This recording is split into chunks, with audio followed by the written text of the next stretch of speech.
各位网友，大家好！中国访谈，世界对话，欢迎您收看全球共享发展行动论坛第2届高级别会议于7月11日至13日在北京举行。本次会议的主题是推动可持续发展，持续行动，共创未来。近100名驻华大使与国际组织的驻华代表现场与会。教育是一个国家发展的根本，也是联合国教育不能等待基金持续关注的内容。那么，如何为受危机影响的儿童和青少年提供高质量的教育，募集到更多的资金呢？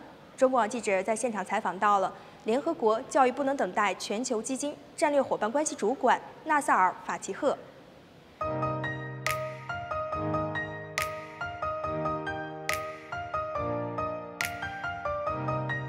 Since its establishment in 2016, ECW has reached approximately 11 million children affected by crisis with quality education and with many other education-related services.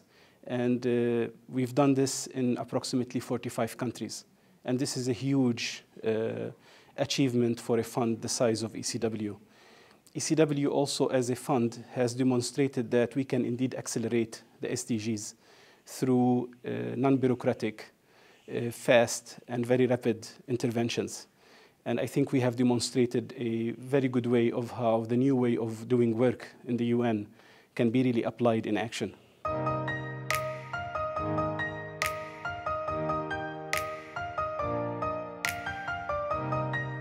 In 2023, ECW has conducted a research to find out the real number of children affected by crisis. And we found back then that we have 223 million children who are affected, whose education is disrupted by crises. From this number, around 75 million are completely out of school. They don't attend any form of learning. Just over the past 2 years, this number increased to 224 million children. So this number is also increasing at a very increasing rate due to the escalation of crises around the world. This number, when ECW was established in 2016, was only 75 million.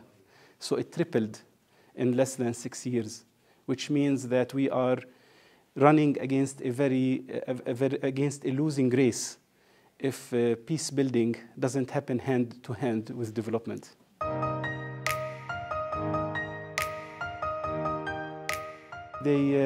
Around 50% of the 224 come from 8 countries. And these are, some of them are Afghanistan, Pakistan, Somalia, the African Sahel crisis, Bangladesh, as well as many of the regional crises happening in the Middle East.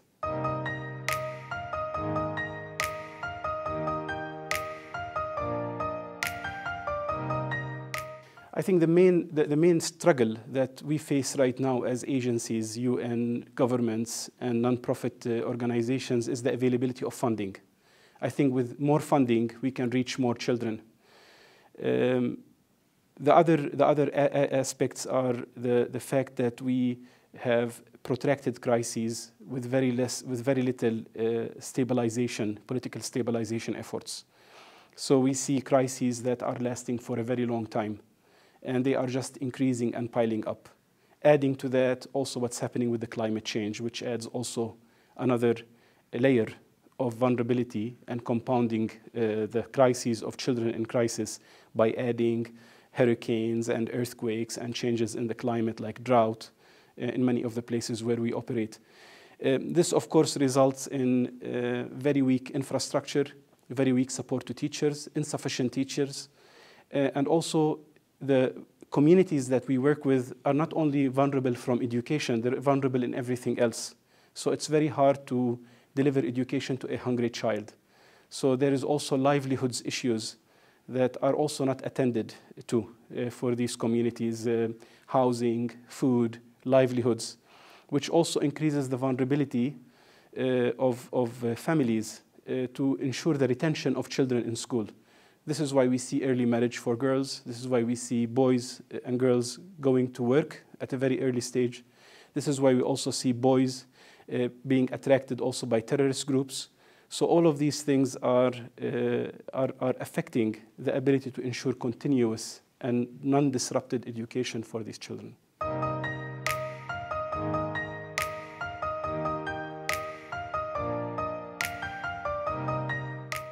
We've been involved in this field very heavily since 2016. We've seen many countries provide very generous support. We've seen also increased political commitment to ensure that children have the right to receive safe and continuous education. But we think also that this support is not sufficient, is not enough. Is not enough to meet the promise that every child has an opportunity and a right to receive education.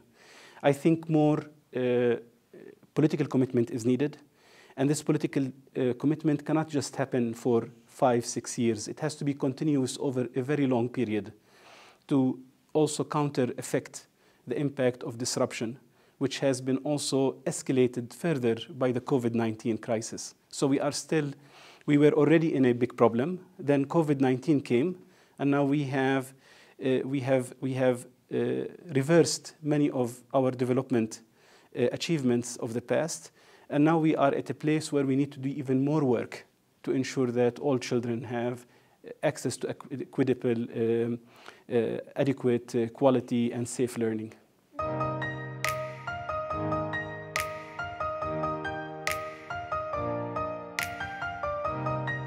I think looking now at the priorities of the world, we see a lot of funds are being spent on security, on national security. A lot of money is spent on armament, and very less resources are spent on developing our human capital.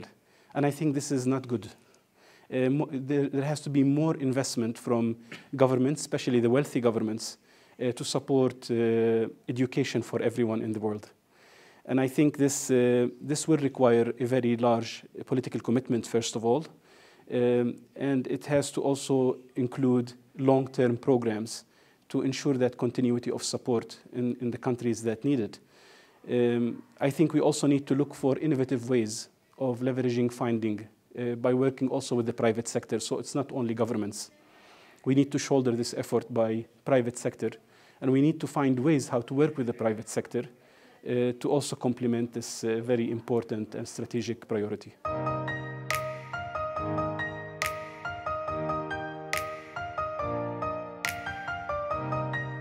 I think it's first of all amazing to be here. It's an amazing effort by the government of China to bring together the nations of the South to help the South. I think this is a conference about action, and we need action. We need a lot of action. I think we've heard throughout the conference that development is key to solving many of our problems, and we fully agree with that. We think this is really the right approach. We also feel that this will be possible with engagement and strong engagement, political engagement of powerful countries like China, to also bring along with that peace and stability so that development can take place in some of the hard-to-reach places in the world.